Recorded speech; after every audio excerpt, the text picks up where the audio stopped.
The air was charged with laughter and the clink of glasses as Alex and I raised our own in the middle of our favorite local haunt, celebrating 5 years of what felt like a fairy tale.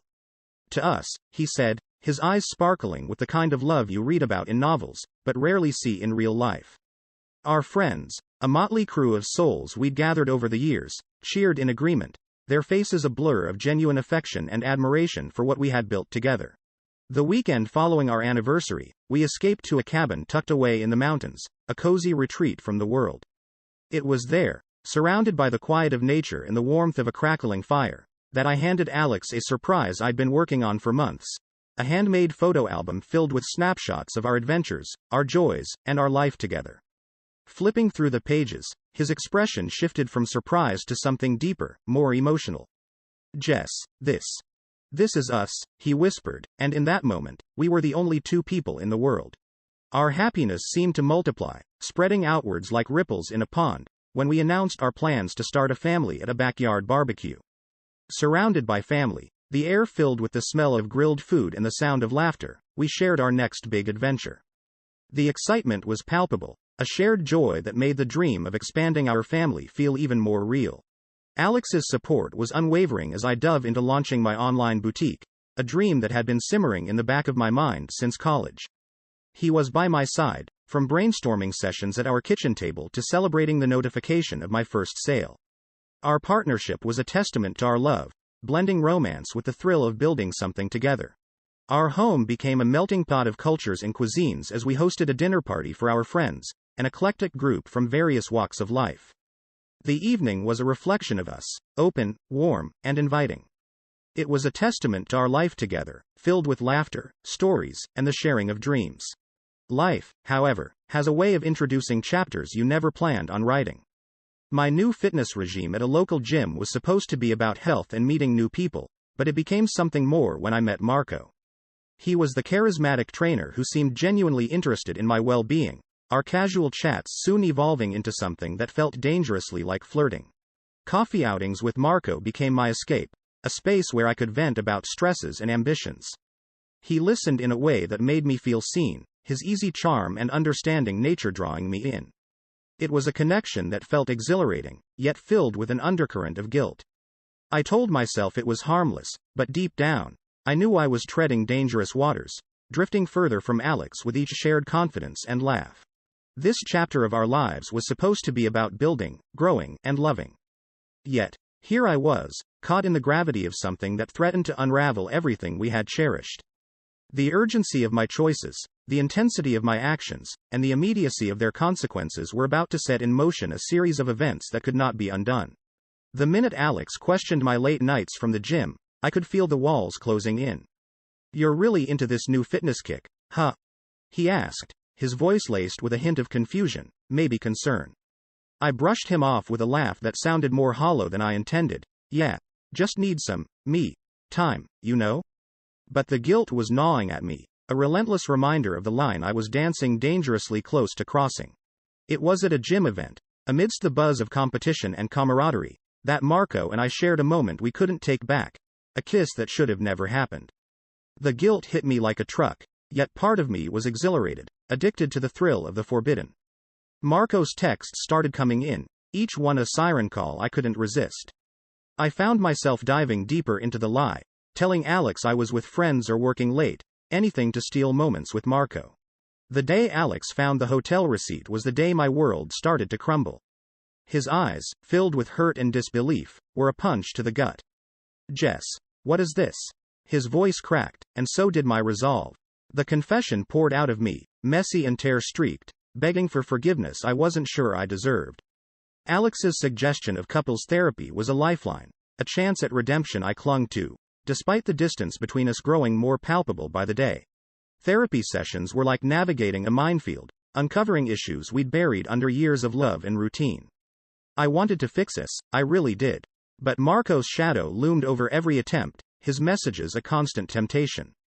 When I finally decided to end things with Marco, spurred by a particularly raw therapy session that reminded me of all Alex and I had built together, I thought it would be a clean break. I was wrong. Marco didn't take it well, his texts and calls a barrage I couldn't escape. Each ding of my phone was a reminder of the mess I'd made, a web of lies and betrayal that had ensnared not just me, but the man I had vowed to love and cherish. The irony wasn't lost on me. I was fighting to save my marriage while simultaneously dodging the advances of the man I'd almost thrown it all away for. The intensity of my reality was suffocating, a constant battle between guilt, desire, and the hope for forgiveness. Alex and I were on a precipice, and I was desperately trying to pull us back from the edge, even as part of me wondered if I'd already let go. The moment I turned the key in the lock, leaving behind the home I shared with Alex, my heart was pounding with a mix of fear and exhilaration. Stepping into Marcos' world felt like diving into uncharted waters, thrilling yet terrifying. This is it, I whispered to myself, a declaration more of defiance than confidence. I was making a choice for happiness, or so I thought. The early days with Marco were like living in a bubble. Every touch, every shared smile felt charged with the promise of something new and intoxicating. But as weeks turned into months, the bubble began to show its cracks. Marco's charming demeanor gradually gave way to possessiveness, a side of him I hadn't seen, or perhaps hadn't wanted to see. Our cozy dinners and late-night talks turned into silent meals and accusations whenever I reached out to old friends or spent too much time outside. "Where were you?" became a daily interrogation, the warmth in his eyes replaced by suspicion. Then came the morning I couldn't deny the truth staring back at me from the pregnancy test. My hands trembled, holding the evidence of a new life that carried with it a question mark as big as the ocean. Was it Alex's or Marcos? The thought of finding out, of making it real with a paternity test, filled me with dread. How could I face either of them with the answer? In my heart, a part of me yearned for Alex, for the stability and love we once shared. I reached out, a feeble attempt to bridge the chasm my departure had created. But his responses were polite, distant, a clear sign he was moving on, healing from the wounds I'd inflicted. "I hope you find what you're looking for, Jess," he texted back one day, a simple message that felt like a door quietly closing.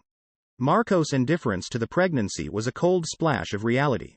His initial excitement faded as quickly as it had appeared, leaving me to navigate doctor's appointments and future plans alone. "It's your thing," he'd say, more interested in his phone than our conversations. The isolation crept in, a constant companion whispering reminders of my folly. My boutique, once a source of pride and joy, suffered the most. Orders went unfilled, messages unanswered. The vibrant community I'd built around my dream crumbled as my personal life spiraled. Negative reviews piled up, each one a stab at my already fragile sense of self. The realization hit hard, I'd lost more than just a husband. I'd lost myself, my passion, my direction. Sitting alone in the small room that Marco called his study, I couldn't help but wonder how everything that once seemed so right could turn so wrong. The excitement, the thrill of the affair, had evaporated, leaving behind a stark, uncomfortable truth. I was alone, adrift, and pregnant, with a future as uncertain as the paternity of my child. The walls of my new reality were closing in, each day a reminder of the cost of chasing a mirage.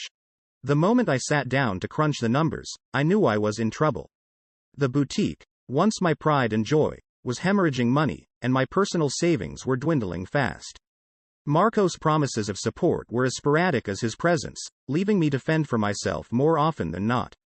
I missed Alex terribly in those moments, not just for the financial stability he provided, but for the partnership we shared. It was a stark contrast to the uncertainty I was living with now. In a moment of sheer desperation, I reached out to Alex. My message was a veiled plea for help, an attempt to bridge the chasm of silence that had grown between us. His response was kind, yet firm, a gentle refusal to be pulled back into my chaos. "I wish you well, Jessica, but you need to figure this out on your own." His words were a sobering reminder of the consequences of my choices. The loneliness of my situation hit me full force at my first prenatal class. Surrounded by couples, I felt the absence of a supportive partner acutely. As I listened to the instructor talk about the importance of a support system during pregnancy, the weight of my reality settled heavily on my shoulders. I had lost so much more than I had anticipated: my husband, my business, and somewhere along the line, my self-respect. Marco's dwindling interest only compounded my feelings of isolation. His nights out became more frequent, leaving me alone to navigate the complexities of pregnancy.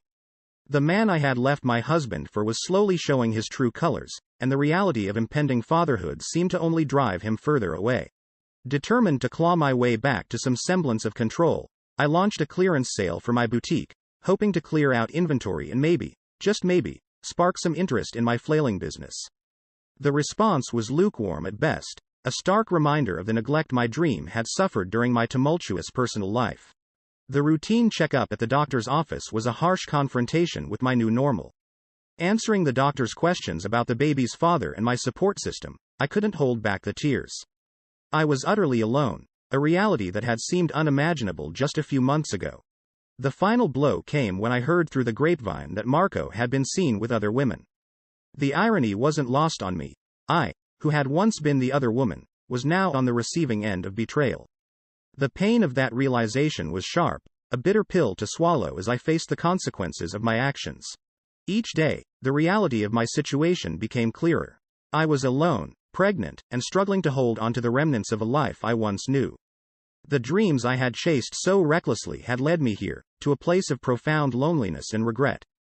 The journey ahead was uncertain, each step forward a reminder of the past I had left behind and the future I was uncertain I could rebuild. The moment Marco's words hit me, "You'd be better off elsewhere," I felt like the ground beneath me had crumbled. His face was devoid of the affection that once drew me in, replaced with a cold indifference that stung worse than any confrontation we'd ever had. I stood there, numb, the reality of my situation crashing down around me. Pregnant, alone, and now unwelcome in what I thought was my new beginning. Scrambling to find a place to live, I faced rejection after rejection. Landlords hesitated at my single, soon-to-be mother status and my shaky financial situation. The irony wasn't lost on me. I had left a stable home, chasing a mirage that evaporated the moment reality set in. Finally, I found a small, run-down apartment that took me in, a stark contrast to the life I once proudly called mine. Selling most of my belongings just to afford the rent and basic necessities felt like tearing pages out of my own story, each item a reminder of dreams I'd let slip through my fingers. Reaching out to old friends was a humbling experience. The silence and avoidance I met were louder than any apology I could muster. The few who did respond did so with a politeness that was thinly veiled with disapproval and disappointment. I had become an outsider, a creator of my own misfortune, navigating the consequences of decisions that now seemed so misguided. The birth of my child was a whirlwind of emotions. Holding my baby for the first time, I felt an overwhelming love and protectiveness, a fierce determination to provide and make things right. Yet, the joy was tinged with sadness, a profound loneliness and the palpable absence of a partner to share in the beauty of the moment.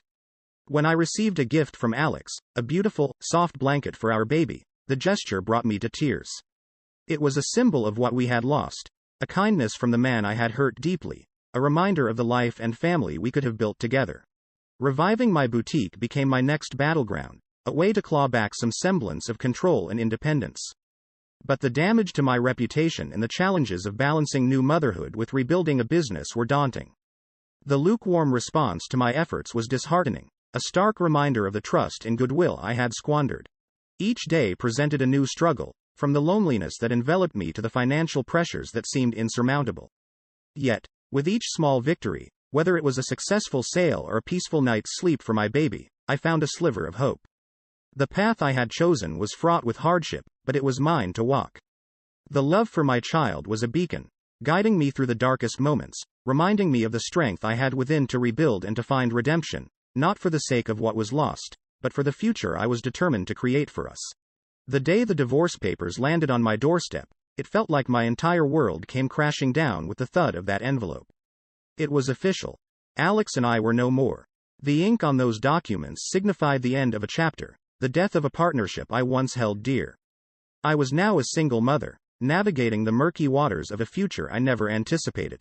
Marco's departure from our lives was as abrupt as his entrance had been intoxicating. The realization that he would not be a part of our baby's life hit me harder than I expected. There I was, left to face the responsibilities of parenthood alone, without the man I'd risked everything for. The irony wasn't lost on me. The loneliness was palpable, my days blending into nights in a monotonous cycle of feeding, changing, and soothing my baby, with my own needs constantly taking a backseat. The once thrilling affair with Marco felt like a distant, bitter dream, leaving behind a reality filled with struggle and remorse. In the silence of those long, sleepless nights, I found myself reflecting on the choices that led me here. The magnitude of my downfall weighed heavily on me, a mix of guilt and a desperate yearning for redemption. Yet, the path to forgiveness, especially self-forgiveness, seemed shrouded in darkness. Seeking a sliver of hope, I joined a local support group for single mothers. Sitting in a circle, sharing stories of hardship and resilience, I found a sense of community I hadn't realized I was missing. It was a small step, but it felt like the first in the right direction. But life, as it often does, threw another curveball. The relentless pace of single motherhood, coupled with the stress of financial insecurity, took a toll on my health. Doctor's visits became yet another line item on a budget stretched thin, a stark reminder of the costs of my decisions. Determined to build a better future for my child, I turned to online courses, clinging to the hope that education could be our ticket out of this cycle of despair. Each lesson completed during nap times was a tiny victory, a beacon of light in the overwhelming darkness. But just as I dared to dream of stability, my baby fell ill, landing us in the hospital. The fear and helplessness of that experience were unlike anything I'd ever known. Surrounded by the clinical efficiency of hospital staff, I was starkly reminded of the support system I'd squandered. Each of these moments, from the crushing finality of the divorce to the fragile health of my child, served as a harsh lesson in consequences and resilience. My journey through the depths of despair to the tentative steps towards rebuilding was a testament to the strength I didn't know I possessed. Amidst the chaos of my choices, I found a resolve to forge a new path, not just for me, but for the innocent life thrust into my turbulent world. The day started like any other, with the mundane tasks of motherhood and the heavy weight of loneliness. But then, an unexpected email lit up my screen, a beacon of hope in the endless sea of bills and overdue notices. It was from a former customer, someone who had always believed in my boutique's vision, offering freelance work related to my niche. It wasn't a fortune, but it was a start, a chance to claw my way back from the brink. Maybe this is it, I thought, a flicker of optimism breaking through the clouds of despair. Fueled by this small victory, I decided to channel my experiences into something tangible. I started a blog, a raw and honest account of my journey as a single mother and struggling entrepreneur. To my surprise, it resonated with people, garnering a small but engaged following. Each comment, each share, felt like a validation of my struggles and a step towards reclaiming my voice. As the seasons changed, so did my fortunes. Slowly but surely, my boutique began to see a revival. Orders trickled in, then flowed. My blog's audience expanded, bringing with it opportunities I had never dared to dream of. I was still miles from where I wanted to be, but for the first time in a long while, progress felt real. But life, as always, had other plans. My landlord's notice of rent increase was a cold splash of reality, a reminder of the precariousness of my situation. Finding a new home, affordable yet safe for my child, consumed me. The stress was overwhelming, but when we finally settled into our new space, I transformed it into a sanctuary for us. It wasn't much, but it was ours, a warm, welcoming space that reflected our journey and resilience. Then came a letter from Alex. His words, full of hope and kindness, offered a sense of closure I hadn't realized I needed. He wished happiness and stability for our child, a sentiment that echoed my own desires. Though our paths had diverged, his goodwill was a balm to my soul, a sign that maybe, just maybe, we could both find peace. Watching my child play in our modest living room, the reality of my situation hit me. I was a single mother, navigating the complexities of life and parenthood alone. Yet, as I observed the innocent laughter and joy, I was reminded of my own strength and determination. I had come so far, endured so much, and I was still standing, still fighting for a better future for us both. The unexpected return of Marco tested every ounce of my resolve. His sudden interest in being a part of our child's life was a curveball I hadn't anticipated. But as he stood before me, making promises I knew he couldn't keep, something within me hardened. This was my life, my child, and I would not let him waltz back in and wreak havoc on the stability we had fought so hard to achieve. No, I said firmly, a single word that was a declaration of my independence, my strength, and my refusal to go back to the person I once was. In that moment, standing my ground against Marco, I realized the depth of my transformation. I was no longer the woman who had left everything for a fleeting fantasy. I was a mother, an entrepreneur, a survivor. My journey had been tumultuous, filled with mistakes and heartache, but also growth and resilience. As Marco walked away, I knew this wasn't just an end but a beginning. A chance to build a future on my terms, filled with hope and the promise of something